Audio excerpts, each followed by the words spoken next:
The information shared in this podcast and related media is intended to provide broad consumer understanding and knowledge of healthcare topics as they pertain to remote work. All content herein is for informational and educational purposes only and should not be considered medical advice. Further, this information should not be used in place of a visit, call, consultation, or advice of your physician or other healthcare provider. The owners of this content do not recommend the self-management of health problems.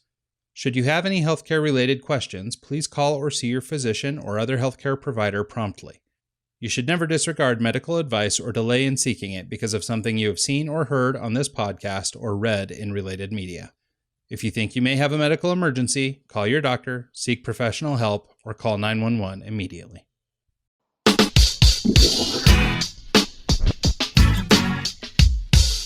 Now there's all kinds of different people in this world. There's only one pie.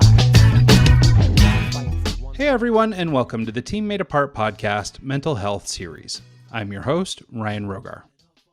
The purpose of this series is to destigmatize the mental health issues commonly found in the remote work community.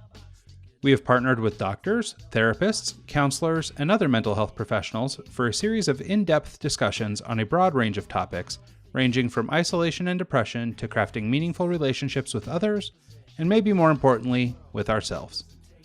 Our guest experts will share their insights in order to arm teams and leaders with the tools they need to thrive now and in the future. Mental health has always been a relevant issue for remote workers, freelancers, and distributed teams. But in today's climate, the subject is becoming more and more pertinent each and every day. I look forward to sharing this valuable information with you, and please join the conversation online, on the socials, or wherever the audience most suited to hear it can get involved. Before we get started, as always, today's show is brought to you by TeamMadeApart.com. Team Made Apart features articles, tools, and resources designed to teach remote workers and those who hire them how to work better together. A community for owners, managers, leaders, freelancers, contractors, and all variety of remote worker, Team Made Apart is also a terrific resource for companies interested in implementing remote work policies in otherwise co-located environments, or for those planning to build fully distributed organizations from the jump. Listeners of this podcast have an exciting opportunity to get involved in the remote work revolution. In light of current events related to the coronavirus pandemic and a sudden worldwide shift to remote work, we're offering a free remote work best practices guide for leaders who find themselves struggling to create a remote work policy in a pinch. Now, and for the duration of the crisis, visit teammadeapart.com/crisis to not only download your free Team Made Apart Remote Policy Primer, how to write remote work policies that don't suck, but to find other tools and resources to help you weather the storm. Great working relationships make for great remote work experiences, and with this free guide, you'll be better equipped to do your part in creating and maintaining a happy and sustainable remote life. Once again, to take advantage of this collection of useful resources, please visit teammadeapart.com/crisis, that is teammadeapart.com/crisis, to download your free Best Practices Guide. Hey everyone, and welcome back to the show. This week's special guest is Zoe Gillis. Zoe is a mindfulness-based counselor and retreat facilitator who uses group coaching, mindfulness, and immersive wilderness retreats to help individuals and teams move beyond self-doubt, learn to transform challenging emotions, and create the change in the world they wish to see. Here to talk about mindfulness and how we achieve it, resilience, the practice of radical acceptance, self-awareness, and more, please join me in welcoming to the show our special guest, Zoe Gillis. Hey Zoe, how are you? Welcome to the show. I am so glad to have you here. Oh, thanks so much for having me. I'm really excited about our conversation today. Absolutely, I am too. And, especially given just sort of the world we're living in right now, I think that this different topics of mental health are so, incredibly important right now that, and especially the topics that you discuss, I think this is going to be a really meaningful show for a lot of people. So why don't we, I guess, kind of start at the beginning. Let's talk a little bit about who you are, what you do, and why we're talking. Yeah, absolutely. So I am a therapist. I have a private practice and I work with creative entrepreneurs. And my whole life has kind of been a zigzag of trying to incorporate all the things that I love into what I do. And so from a really young age, I've always loved adventure and personal growth. My parents divorced when I was really young, and my mom moved me to LA. I was born in New York, and so I grew up kind of bi-coastal and also in a house where there was just like a lot of turmoil and fighting. And so when I was a teenager, I joined a group therapy, and it was life-changing for me. And so then when I went to college, I wanted to combine this love of personal growth and understanding with my sense of adventure. So I actually went and got my degree in outdoor education. And that was really cool because it took me to like all these amazing places in Utah and up in British Columbia. And I started working with youth at risk, doing wilderness therapy. And then I decided that I wanted to work more deeply with people, because the kids would come for like a month and we would have these amazing experiences, and then they would leave and I wouldn't get to really follow up with them or connect with their families. And so I then went to go get my degree as a therapist. And now I've kind of been trying to weave in like therapy and mindfulness and nature.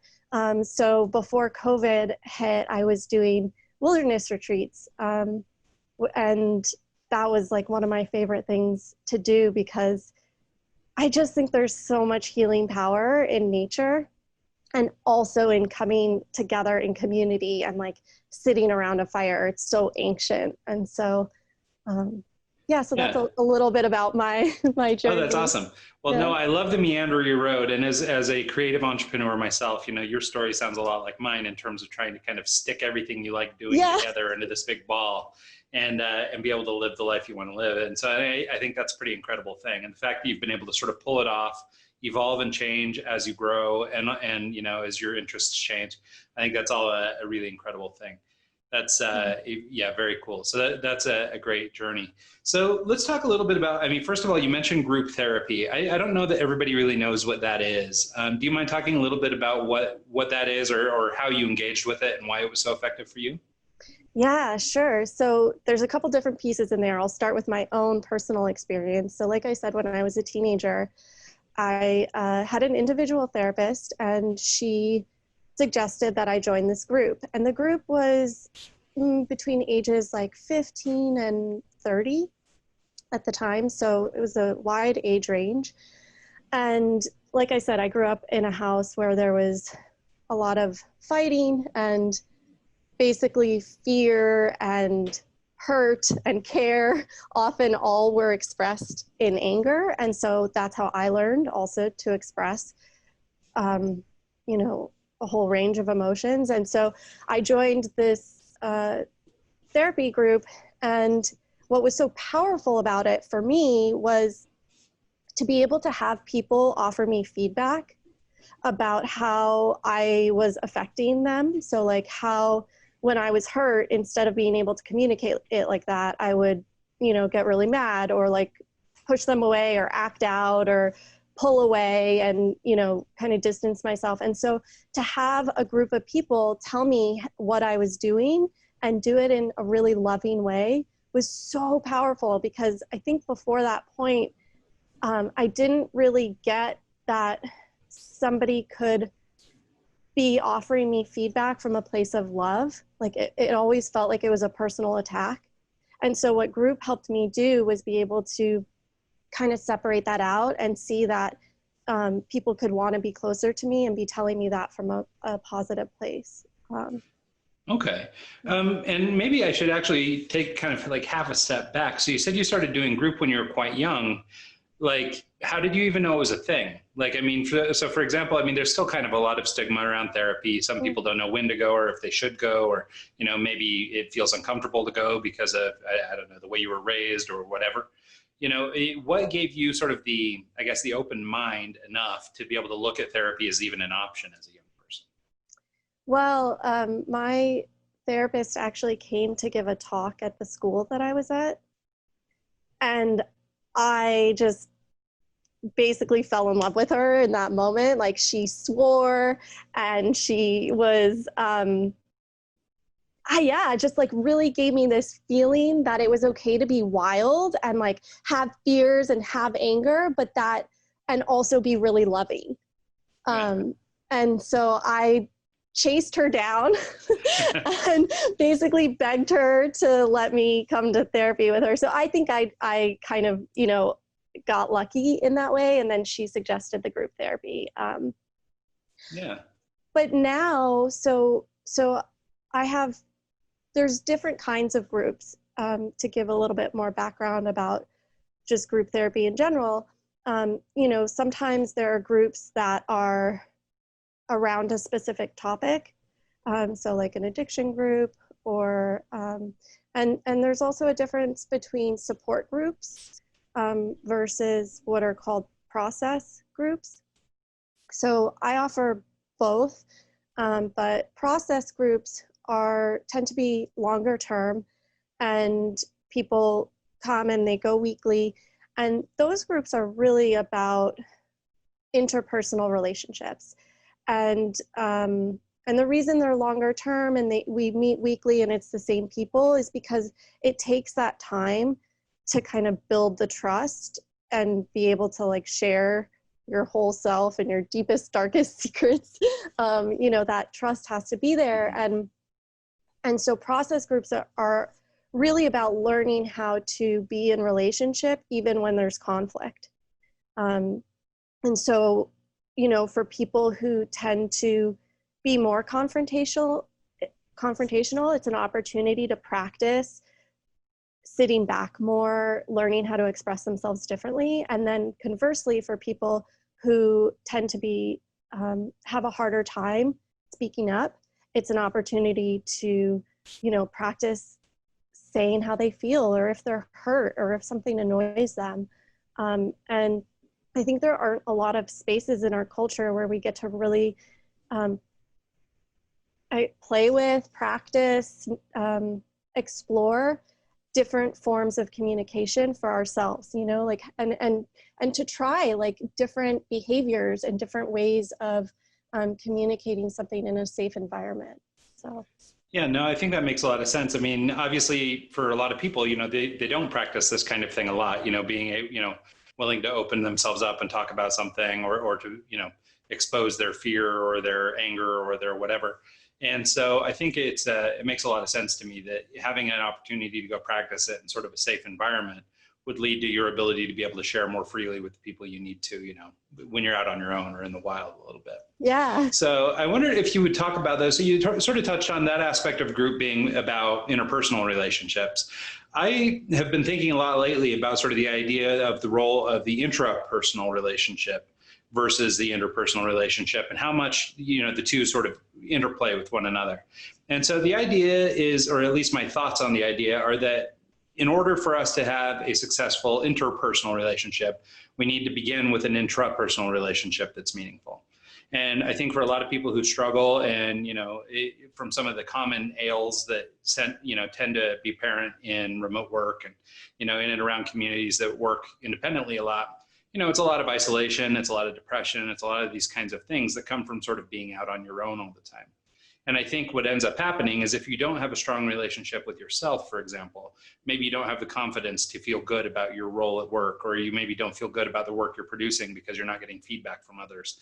Maybe there's a number of different things there. But so I wondered if you could talk about sort of your take on how important this sort of foundational relationship with yourself is in developing, longer term or more outward relationships with people.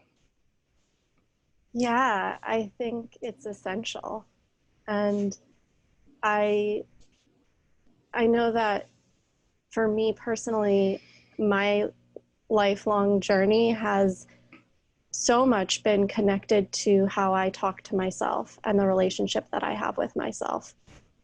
And I guess the cool thing is that it keeps growing. But even like the other day, I caught myself having like a self-critical thought. I had had a conversation with somebody that I didn't know, and afterwards I was feeling self-conscious about what I said. And so, but I could like hear the voice inside kind of being critical, and it was the clearest it's ever been that I saw it. And I was like, oh, I that doesn't feel helpful. Like, I don't want to keep having that, I guess, character. Like, sometimes I think of all the different characters that we have, you know, like the judgmental character, the insecure character, or voice, Sure. or part of ourselves. And so, I guess I'm getting like a little off track, but I think that that's so important, and being able to develop a relationship with the different parts of ourselves. And I think one of the beginning parts of that is recognition, and to even like acknowledge that there are different parts of ourselves.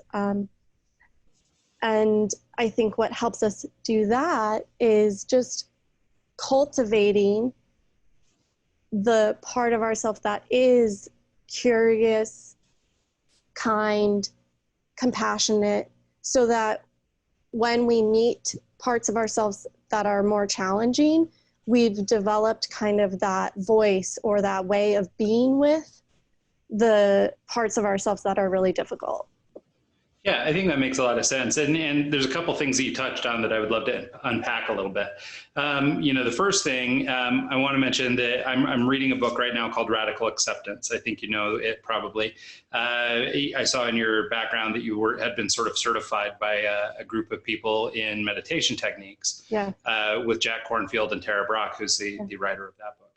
And I think, some of the things you're talking about, this idea of, hearing these different characters in your mind and some of the, interplay going on in our heads, I think recognizing it is such a critical aspect of being able to work through it. And, I think sometimes we can easily be pinned down by our negativity and things like that.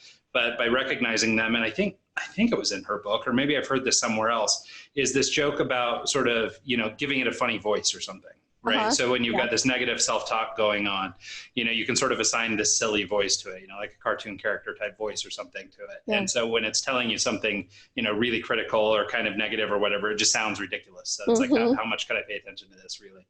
And I think that might be kind of an interesting way of thinking about these voices in our head as sort of, and I like how you put it, sort of as characters. Do you have any thoughts? So this critical inner voice, and I understand that this could be a topic all by itself, but I think a lot of us suffer from that, where, our sort of internal dialogue can become a little bit negative or get a little bit dark. But I think that there's, at least as I understand it, the critical inner voice comes from somewhere. Do you know anything about that? Or can you talk a little bit about just sort of where these negative thoughts come from in the first place? Yeah. Oh man, I have like so many different thoughts on that. But I think one is if we look at our conditioning, so from family, from society. And then, so that's one, I think, really important piece is, how did the people around us speak to us as we were growing up, and what are the messages that we got from our culture and society around us? And then also there's something called the negativity bias. I think it's Rick Hansen. But he talks about how our brains are literally wired to be like Velcro for the negative and Teflon for the positive. And so, and that actually this was, for our survival, so that when we were out on the savannah, like we were paying attention to what could be dangerous and how to protect ourselves and how to evolve and become better. And so I think that, is also a really important piece, that to recognize that often the negative voices, they're there in a lot of ways to try to protect us. And that was something kind of like interesting. I remember when a teacher of mine told me that, I was like, oh yeah, it's so obvious, but it just clicked in a different way, which is that the voice that's really loving and positive is there to nurture and motivate me to become better, but so is the critical voice. And so their intention actually is both to try to either keep me safe or protect me or motivate me, but that the way that they go about it is different and therefore ends up having different effects. And I think the critical one tends to leave us feeling more defeated and, spiraling downward. Yeah. No, I think that's a really cool way of putting that, actually, because I know even in my own head as I'm talking about this and asking you to describe negative inner voices and things like this, like in my own head, I'm thinking of this dark connotation, right? This is some deep, dark seated something that's affecting us negatively.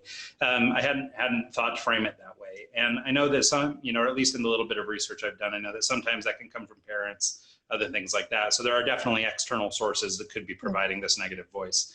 But I love the idea of framing it as that they're actually there to protect you. I think that's pretty enlightening, actually. Yeah, and something kind of going off of what you just said, because one of the things that my teachers pointed out in that moment, which I thought was really useful, is like, we also have to become wise about distinguishing like whether it is there to protect us, because I think most of the time it is, but sometimes like if it's a voice that's been internalized, for example, from someone who is an abuser, then that's actually not there to protect us. Like, and so to be able to begin to pay attention to that part, but because I think in that case, then it's helpful to not really give it too much space, that voice. Yeah. But if it is there to protect us, then I think it's like becoming curious and building a relationship with like, okay, like what is this message that's trying to be told to me? Yeah. Well, and I think too that so much of this is another topic that I've spent some time thinking about recently, which is pattern recognition, trying to understand the way the negative voice is talking to you. And this particular example might be an example of this pattern recognition, where you can understand the difference in, how this negative voice is speaking to you. I think, and I'll butcher this, but there was some book I read, I think it's actually called Critical Inner Voice, and it's got some exercises in there, but it basically says, you're supposed to sort of tweak the phrase or whatever it is that you're saying to yourself negatively, but put it in the frame of like, as if you were saying it to yourself. And for some reason, doing it in that way or sort of flipping it around in that way will sort of uncover who it was that said it to you sometimes. Like it could sort of reveal that, oh, that's how mom used to say this to me, or that's how, and so it really helps you understand that. And I think that by recognizing, developing this ability to recognize patterns in the way that you're talking to yourself, I think it could prove really useful in trying to tell the difference between which negative voice you're talking to, the builder up or the tearer down. Yeah. And then I think there's also the aspect of bringing it into the body, like our sensations of how, like I know that when I have started to become more and more aware of like when I talk to myself a certain way, how that starts to make me feel physically, like I feel smaller, my chest tightens, I just can feel my shoulders like shrug in.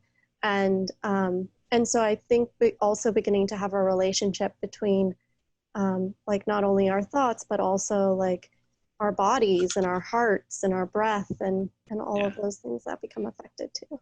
Yeah, I think that's right. And so to sort of circle back around to this idea of intrapersonal relationships that sort of teed off this whole thing, I wanted to talk to you a little bit about sort of self-care and self-compassion. So, and this idea of, the things that we need to be doing for ourselves. And I think this foundational conversation we've had about inner voices and things like that will really contribute to this bit of the conversation. But I think discussion about, what we should be doing for ourselves and in terms of self-care, self-compassion, but also as that pertains to resilience. So this is one of the topics that I think is really critical for people right now, especially during COVID and all these other things. It's, really difficult to sort of get beat down and then get into a bad spot and just sort of feel bad about it. And maybe ultimately there's just not a lot we can do about it. It's crazy, unprecedented times, right? But I think that by developing some resilience through developing, confidence and self-reliance and some of these other things, I think we may be able to better combat situations like this and hopefully, less massive global problems in the future. So do you mind talking a little bit about just sort of resilience as it pertains to self-care and sort of building this fundamental relationship with ourselves? Yeah, sure. Can I ask you first, just for you, like how do you define resilience? For me, and maybe it has to do with my age, I just turned 40 and, I don't come from, I'm not that World War II generation. So I'm not like the absolute suck it all up kind of guy, but I'm somewhere in between that and totally, everybody else should be looking out for me. So I sort of characterize my, my place just as being a little bit suck it up, a little bit work through it, a little bit, boys don't cry, a little bit of, all these kinds of things that are sort of probably pretty stereotypical of my age group. I think there was a lot of pride in older generations on really working hard and trudging through stuff. So it's kind of this idea of, instead of using the, snow plow, you're using the snow shovel, you're pushing snow uphill, but for the sake of it, just so that you can say that you worked harder than everybody else. Yeah. And so I think there was a little bit of that. I also think it comes a little bit from my background in creative as a lifelong art director, creative director. I've spent a lot of time in and around agencies and have run my own, and the culture there really rewards the guy who worked overnight, or the guy who, killed himself and worked a 20-hour shift to get a project done. There's a lot of that kind of stuff in the culture around agencies, and it's changing, but I think that's kind of where I live, is sort of in this, I will bust my butt for you and I will work overnight, sort of sometimes even to my own detriment. And that feels like resilience, like to be able to do that? I think the resilience is to be able to bounce back and do it again part. Yeah, and so I think that's where I see that going. And so having all those feelings, yes, I just worked 24 hours. Yes, I knocked it out. And by God, you can count on me to do it again. That's kind of it. Even though I think in the long run, I can be at least logical and recognize it's not good for me to work that kind of time. I can recognize all these things. Yeah. But at the same time, when you're wrapped up in it, that's what it feels like. And so for me, I guess that resilience is that ability to sort of push through hard things and then circle back and do it again. Yeah. Oh, it's so interesting because, that's definitely how the last bit of how you defined it, like to be able to meet a challenge and in the face of that challenge, kind of like back up or bounce back and stay connected to yourself. But I can see when you were talking about it, I was like, oh, but the self-care piece. Yeah. Right. Well, and it's funny because for the lion's share of my career, for my entire 20s, basically, I was working, 15 to 16 hours a day by myself in an office, head down by myself all the time. And honestly, as a younger creative then, that's when I started experiencing these problems with isolation and depression and things like that. I was working myself to death. I was working with clients almost exclusively over the internet. And so I wasn't seeing people. I wasn't having meetings. I was just sitting in my office all day working. The only saving grace is by then I was married. And so I got to go home to a family. But, and so I think that sort of gave me a little bit of pause. But, ultimately during that 10-year span, most of my relationships sort of petered off. Most of my friends ran off and got married or went to college or whatever, started careers. And so I became very isolated, even though I had this nice home base. I was very isolated from sort of friends and personal relationships. And it actually wasn't until some years later, after we moved down to Utah, I came down here to work for an ad agency. Basically, they had hired me away from my private practice, but I continued doing my work almost like as a safety net. So if the thing at the agency didn't work out, I still had my thing to fall back on. But what that led into was 5 years of working 8 a.m. to 6 p.m. for the agencies and 7 p.m. to 2 a.m. for my company. Oh my gosh. And so I did that for 5 years, and I was home a lot and I was around a lot, but I didn't come to bed when people went to bed. I didn't, I'd stop and eat, but that was kind of it, and I'd sit on my laptop while we watched a movie or whatever, but it was very disconnected for a long time. Yeah. And it actually wasn't until in that same period I met the girl who's actually now sort of my partner over in Barcelona. And after visiting her in Spain for the first time and seeing the way Spanish culture treats humans and treats relationships and all that stuff, it was a real paradigm shift for me. There are a lot of people that sort of look at Spain and go, oh, the party, or oh, the food, or oh, the whatever. But for me, I was really taken aback by how quickly I was brought into like her social groups and her familial groups, even though at the time I spoke no Spanish. And, and for me, I don't know why, but for whatever, it was the right moment. It was the right thing. It was the right whatever. And it put me on a totally different track. Oh, wow. And it shifted my whole paradigm from this sort of self-centered, approach where I was killing myself doing all this work under the guise of doing this work for my family. Like I was trying to provide, and be a good provider, but ultimately it's a little bit selfish, right? Because I was spending all this time, trying to achieve this end of making more money or whatever. Mm-hmm. And then after coming back from Spain, I was sort of changed, and I spent really, I mean, even up to now, I've spent a lot of years working on how to integrate this ethic of the importance of humans in our lives, and just how important interpersonal relationships are. And so, and actually, a really long story will get us to where this podcast was born, was sort of, Cool. part of all that. Yeah. So anyway, so that's sort of where it comes from anyway. Yeah. So sorry for the super long tangent. No, I was thinking, like, one of the things that you touched on, which I find really interesting too, is these other aspects of resilience that you're kind of pointing to, which is that the sustainability, right? So like, you may be resilient in a moment, but is that like able to bounce back, but is it sustainable in a way where like your whole being is taken into account? And then the other thing that you kind of were saying at the end, that this idea of like, as an individual, how resilient can we be if the culture or the people who we're around are not included in that? And I think that's like really relevant to what's going on right now with Black Lives Matter. Like, like in terms of being resilient on our own versus like as a nation and collectively, like what does it mean to actually like be resilient and make sure that everybody is taken care of, and like the whole health. I don't fully have that thought like formulated, but it just reminded me of No, I think you're right, because as we're talking, and maybe it's because you put me on the spot and made me tell you my definition of resilience.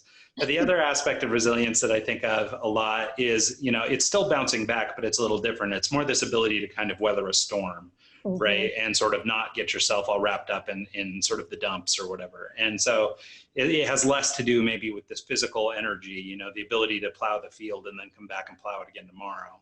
But it's more to do with this, crap's happening, and there's a lot of things I can't control right now, but I can control what's going on inside. Yes. And so, and that gives me the opportunity to be resilient in that sense. Yeah. And so like one of the things that I think is really helpful with resilience is this idea of being able to not take things personally. And when I say that, like, I remember when I first heard, so in mindfulness and Buddhism, they talk about like the 3 marks of existence, that nothing's permanent. So I always think of it as the 3 Ps: nothing's permanent, nothing's perfect, and nothing's personal.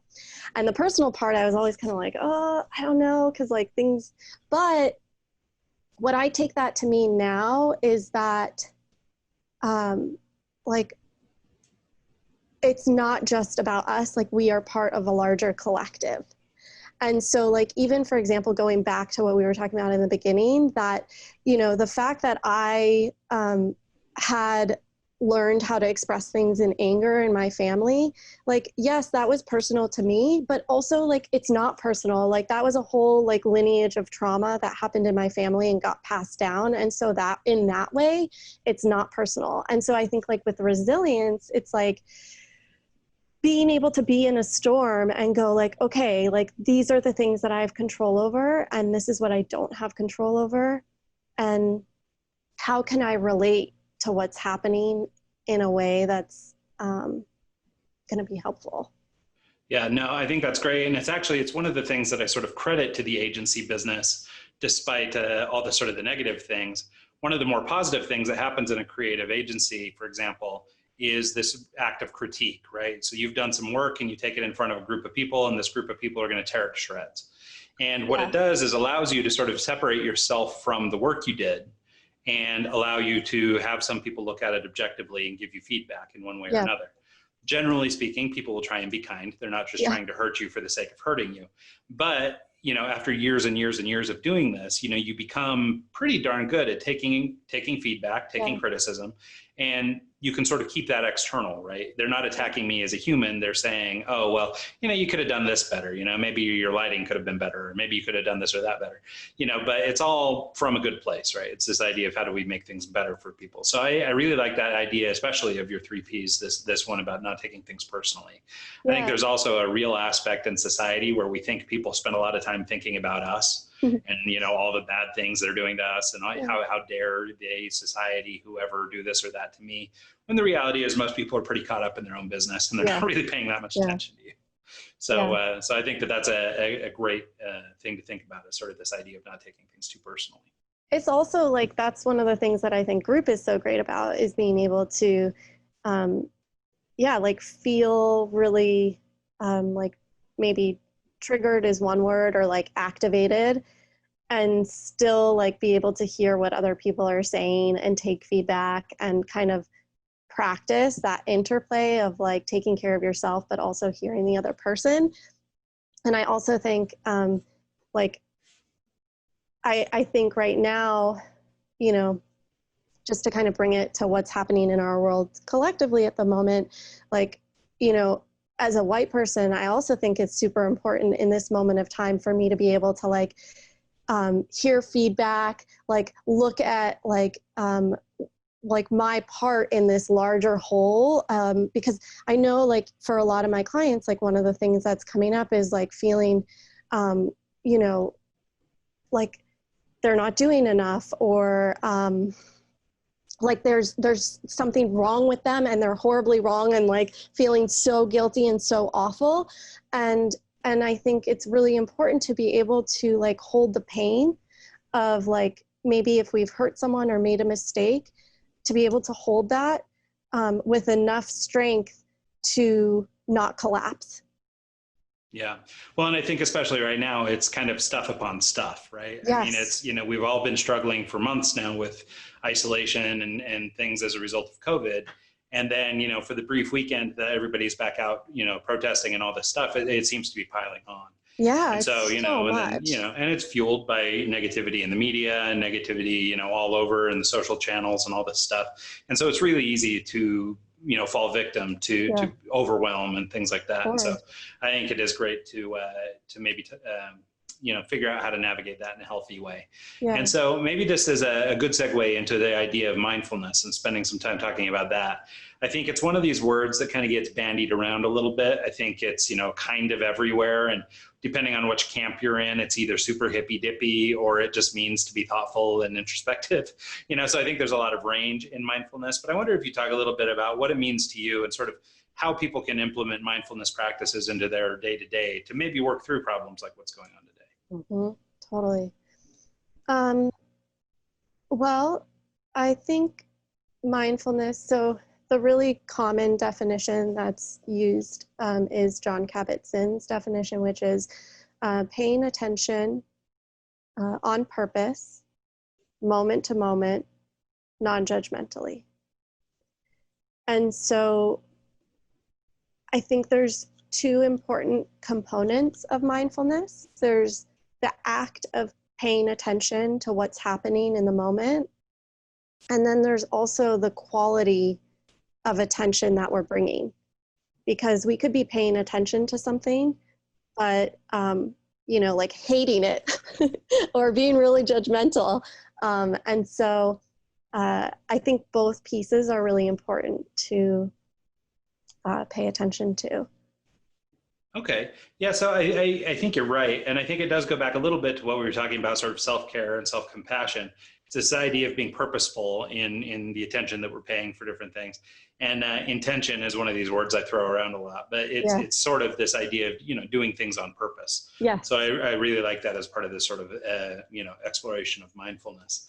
I think another aspect of mindfulness that people get into, and maybe this is more the practice of it versus just the idea of it, is these ideas of, meditation or breathing and different things like this, different techniques people can use to, lower stress levels or sort of center their focus maybe before they start work or whatever. Do you have any advice on that kind of stuff? I know you have a background in meditation and some things like that. Do you mind talking about that a little bit? Yeah. So, I think one of the things is the difference between formal practice and informal practice. And so formal practice is, really kind of meditation and what people would imagine as that, like sitting in a position and either closing your eyes or kind of turning inwards with the intention to pay attention to our thoughts and our feelings. And then informal is a little bit more along the lines, I think, of mindfulness, which is, bringing that practice from meditation out into our daily lives. And yeah, I lost my train of thought a little bit. Will you remind me what you? Yeah, no, I was just asking sort of, first of all, about meditation as a possible option for people to use as a technique to try and work through different stressors and things like that. But also just, sort of the, difference in the types of, I guess, one of the things that's come up more than once is I've had people tell me that, meditation, things like this are things they can't get into because it feels like a time commitment, right? We're already really busy. It feels like one more thing on the list. It's like, hey, how do we do that, right? And I had somebody talk to me about therapy this way. And I don't know if it applies to meditation, so you'll have to fill me in. But they sort of gave me the suggestion that with therapy, it also doesn't have to be this 3 times a week lifetime commitment to therapy. Yeah. Maybe you need that, maybe you don't, but when you do need it, you should be able to call on it. And when you don't, you shouldn't. Yeah. And so the idea, and it's funny because it's just a little bit nuanced, but for me, it was a different take than I'd ever heard, was this idea that, not having to commit to a lifetime of therapy, rather just being able to use it when you need it. I thought was sort of an innovative approach or a different approach. And I wonder if meditation is kind of that way too. Because I know, like I have had a couple, at least one, but maybe a couple like really good meditation experiences in my life where I went, holy crap, that's awesome. This is the thing. And then I've spent the rest of my life chasing that dragon and never getting there. And so I don't know what was right about that time and wrong about the rest or, whatever. But I wonder, can you just sort of, apply meditation as needed? When things are getting stressful, can you just stop and breathe? Or do you need to actually develop a practice of meditation? Yeah, I mean, so I wish I could be a little bit more concrete in this, but I think it's like whatever fits for you. I think absolutely anybody can drop into it at any, like, you're having a stressful moment, you connect to your breath and that offers some relief for that moment. That's huge. That's like a moment where like in the midst of kind of internal chaos, you're able to like stop and take a beat. I think that's awesome. And I think there's a whole world of that can be explored internally of our minds and our, bodies and emotions and the interplay between our internal world and external world that can happen through meditation. And so I think it's like anything else, the amount of time that you put into it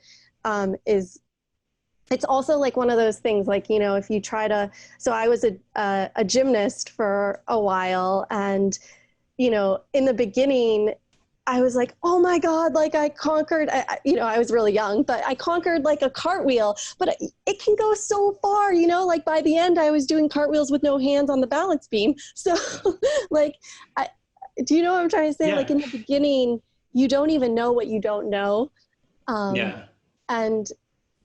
But there's so many things I think that can be pathways into knowing ourselves better. So my pathway has been through therapy and through meditation, but I absolutely think that people can find pathways in other ways, whether it's through dialogue or journaling or, jujitsu or whatever. Yeah, I think there's a little bit of a, reticence towards meditation or mindfulness in general, as it feels like a little hippie-like or something. And I think it's this idea that, in order to meditate, you must do a thing, right? You have to go to meditation camp. You have to learn how to do meditation. It's this whole thing. And I think so for that reason, I think a lot of people stay out of it or don't use it because they don't feel like they're doing it the right way or whatever. So to your point about practice, it feels like you could begin and then, mature, right? So you can become better. But it seems like doing anything, stopping and intentionally taking a breath or anything and calming down might sort of fall under the, under the definition of meditation. Yeah, I also think there's a huge misperception out there that meditation is to stop thinking, to like clear your mind. And actually that isn't really possible. Like our minds are designed to create thoughts and images. And so Jack Kornfield actually often says our minds secrete thoughts like our mouths secrete saliva. It just kind of like happens.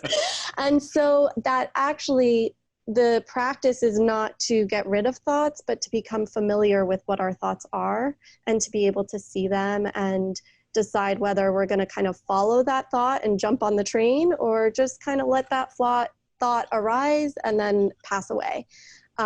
And so, yeah, a lot of people say that to me, like, oh, I can't meditate because like I just sit down and I start thinking all the time. And it's like, oh, well, then you're doing it perfect.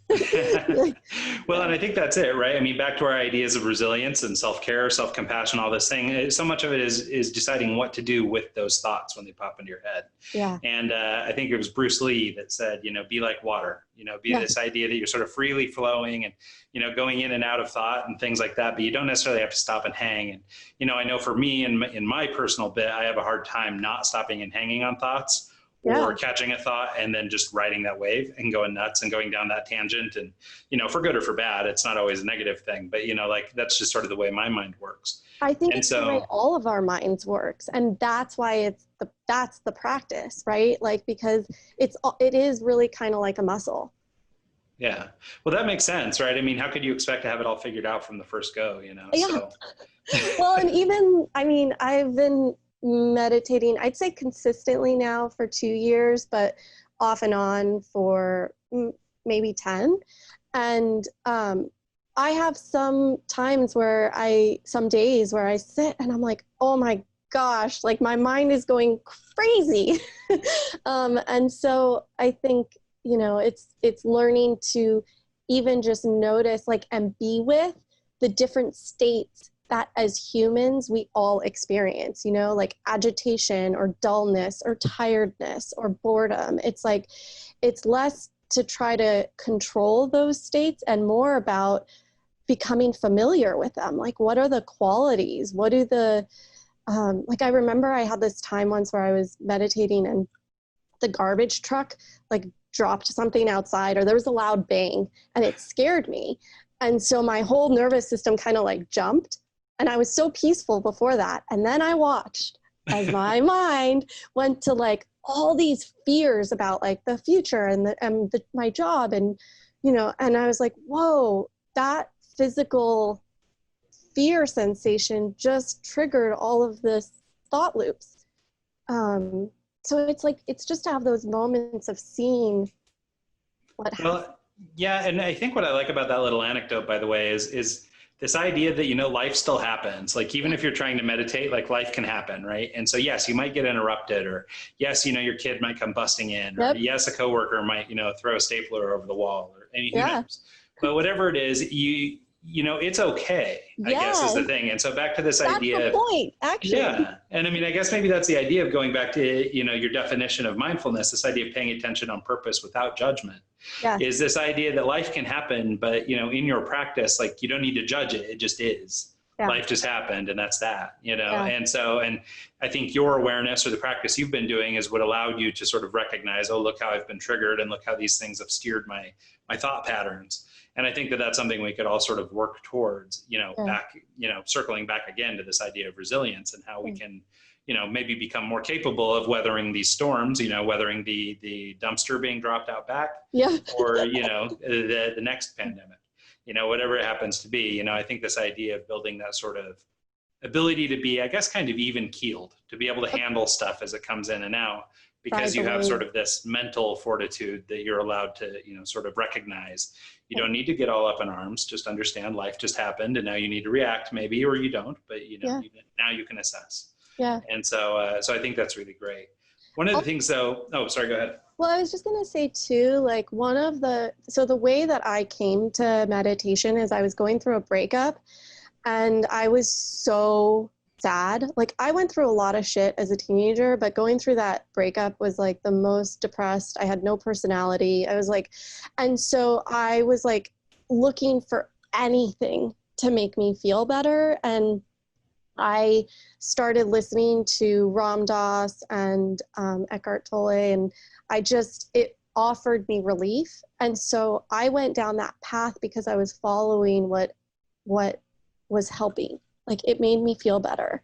So it wasn't a should or something that, like, I feel like today one of the kind of difficult things with meditation is it becomes like a should.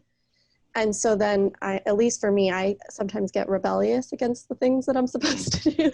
So, so I think it's also important to follow like what what offers relief? Like what Yeah, feels no, like, I think that's a nice perspective too, because I think you're right. I think, back to sort of the joke I was making about mindfulness being a little hippy dippy or whatever. Like, I think that there's things like this, like meditation, like therapy, like whatever, that come and go in waves, right? Like all of a sudden it's the popular thing. So everybody's going to therapy and everybody's doing this or that. And, and not that it isn't fine, or maybe it's great for everybody to do that. But this idea that now it's the thing we should do for whatever reason, regardless of what our situation is or what we yeah, think or what relief we need or whatever. And so I think it's really insightful to think about it that way, and that, we should be sort of chasing down what we want, and I think that's yes, what I'm trying to do with this podcast by talking to such a broad swath of experts, is that we're getting sort of a really round picture of many of the things that we might do to overcome a number of issues that are really common in remote work, for example. yeah, And, but I think greater than remote work, even, I think so many of these problems are just human problems, people yes, problems. And so I think it's really good advice. And I think that this idea of chasing something down just, to keep up with the Joneses, or, do whatever your friend's doing, or, you want to be as cool as the lady down the block, and she's doing it, so it must be great. or because your therapist told you to also, like I'm like, yeah, it's true. And so I think that that's a really good observation. So, and again, maybe that circles back to these ideas of being self-aware and understanding who we are and where we are, and recognizing our needs. I know that for me in particular, like if you asked me to articulate my needs, I would have a really hard time doing it. I might be able to feel them day to day, or sometimes I'll recognize them or be more cognizant than others. But I think generally speaking, I would have a really hard time articulating what it is that I need. And so I sometimes have a proclivity to fall into that should camp, like go do something because I should. And so I understand that people might struggle with that a little bit, but I think that your experience is a nice insight. So the next thing I wanted to kind of cover real quick, as we're starting to get to the end here, one of the big things that I think is maybe the core of all of these things, or maybe the fruit of it, is this idea of basically being able to relinquish control and to trust. In the remote work world, as just one example, trust is critical, because basically you don't have employees on site. You can't stand over your shoulders and look at them. And for a lot of managers, this leaves people struggling, like with trust and their inability to, really watch you and check on it. But that trust is often sort of misplaced motivation, because what they're actually worried about is hitting quarterly numbers or keeping their job or whatever, but it's manifesting itself as I need to micromanage all these people. But as it pertains to just us and people, I think so much of what's going on, our fear, our things like this, are our ability or lack thereof to control our environment or what's going on. And I think this idea of being able to develop trust, and especially maybe in the context of relationships, with our coworkers, with ourselves, with everybody, we're basically agreeing to forfeit a little bit of control and put a little bit of faith or a little bit of trust in people. And so I wonder if you couldn't sort of talk about that as a topic, just this idea of developing trust, maybe intrapersonally at first and then interpersonally. And then so sort of how we can maybe overcome fear by developing trust.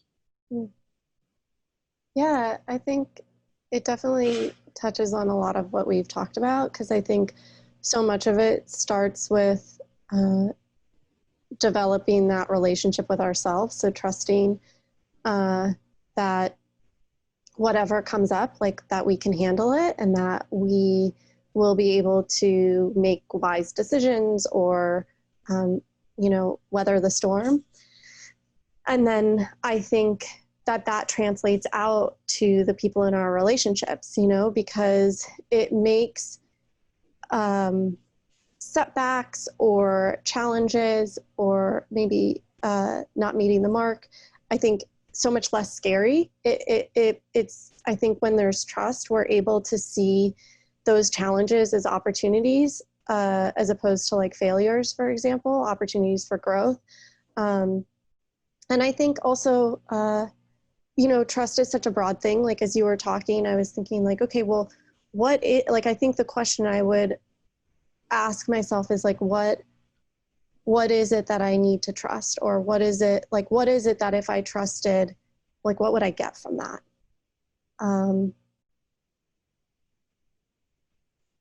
Yeah, Yeah. I think that that makes sense, right? Because I mean, I guess trusting for the sake of trusting doesn't make a Right. lot of difference. But Yeah. you know, but you do need to be able to rely on your coworkers or your employer or whatever. And so there does need to be some level of trust. It doesn't mean that you're, you know, revealing intimate secrets or anything with these people. Maybe you have a level that you maintain at work and a level that you maintain in a social circle or whatever. But I think it's all sort of that, right? And so it's this idea of sort of maybe relinquishing control a little bit and relying on Yeah. other people. Yeah.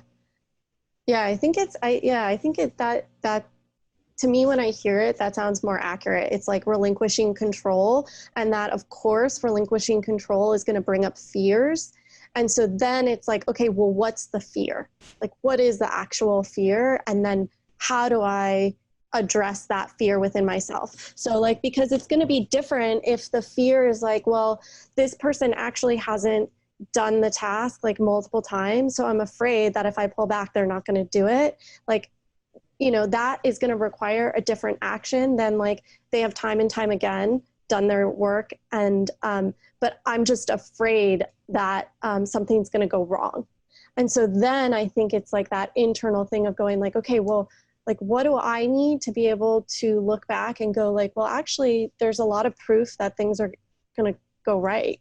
And so, you know, maybe what I need in that moment or what the person needs in that moment is reassurance or like a reality check. Yeah. And so I think that's where having a relationship with yourself, where you're checking in and really able to ask yourself the questions to pay attention to like, what's the fear? And once you know what the fear is, what do you need around that fear to surrender or let go a little bit more? Yeah, no, I like that. I think that's a nice approach. As we're getting right here to the end, I wanted to touch on just one more thing. And, you know, of course, now you mentioned at the top that, you know, during COVID, we're doing less of these, but it's this idea of these retreats. And, you know, I think, you know, we had talked one time prior to doing this interview and you know, I could tell that, I mean, you're obviously very excited about the outdoors, but you're also really into the outdoors as it pertains to sort of overall mental health and sort of the value that you think is sort of extracted from that. I know in the remote work community specifically, these guys, you know, even though most of the time they're working apart and they're, you know, not often in the same office, you know, generally speaking, they will try to put together, you know, annual retreats and things like that. And, you know, they're maybe not always up in the woods, sometimes at a hotel somewhere or whatever. But I wanted to talk to you just sort of briefly about the value of a retreat, sort of in the sense of, you know, this is time to go foster relationships, really, you know, solidify things that we're thinking or not thinking, and sort of just what you think sort of the, I guess, overall or overarching value of doing these retreats is. Yeah. Oh, I think there's so much value. I mean, I think first of all, there's something about being in nature that, especially, you know, it's so vast. And so when we're surrounded by a giant star-filled sky or huge mountains or an open desert, I think, you know, there's this sense that the container, like that nature can hold whatever we're bringing. And then on top of that, there's the lack of overstimulation. And so during daily life, there's, you know, emails coming in, there's responding to other people's demands. But when you go out into nature, there's this putting down of everything, you know, all the pressures of day-to-day life. And I think creating that physical space gives us the opportunity to look inward and just hear our thoughts in a different way. Yeah, no, I think you're right. I think, you know, for a lot of people, you know, it's really important to get away sometimes, especially if you live in one of these really urban areas and you honestly just can't escape it. You mentioned being out in Los Angeles area. I mean, you know, if you're downtown, there is no escape from, you know, there is no nature outside of the coyotes living down there now. Yeah. But outside of that, you know, it's really difficult to get out. I know from my own experience, my family has a small cabin on a lake in Idaho. And I know for me, even though now, you know, nowadays we can get cell phone service and things like that out there, our inclination to sort of just step away, right? To sort of put our phones down and go just play out in the lake or do whatever, right? Get away from it. And I know that those moments for me are really impactful in terms of just giving my brain time to sort of settle down. And I'm one of these infinitely connected guys, always on the phone, always on the computer, always doing whatever. And, it's the way I make my living is by being online all day. And so it's really critical, I think, to get this opportunity to sort of step out. And I think it circles back and maybe puts a nice little bow on this conversation, and that getting out and spending this time with yourself and others really allows you to sort of, I guess, take the time or find the space to think about yourself enough to start developing the care and compassion you need to sort of keep things together. Yeah. And it's with intention too, which is like something we were talking about, right? Like, I think there's something so healing about going into nature no matter what. But I think when there's intention set around it, like the intention to either self-reflect around something or connect with others, that there's just something really magical that can happen in that. Yeah. So in closing, I want to ask you one more question, and it's a little out of left field, but I'm trying to ask everyone. I just forgot until the end. Yeah. One of the things I'm kind of playing around with, at least now in the remote workspace, is trying to understand the role of the employer in our mental health space versus our own role and our own responsibility in the mental health space. So I just wanted to ask you in closing, what is one thing that as an employer that I could do to make impactful change in the way that we treat or handle the mental health of our distributed teams, our remote workers? And then what is one thing that I as a remote worker should be doing or can do to take care of my own mental health needs?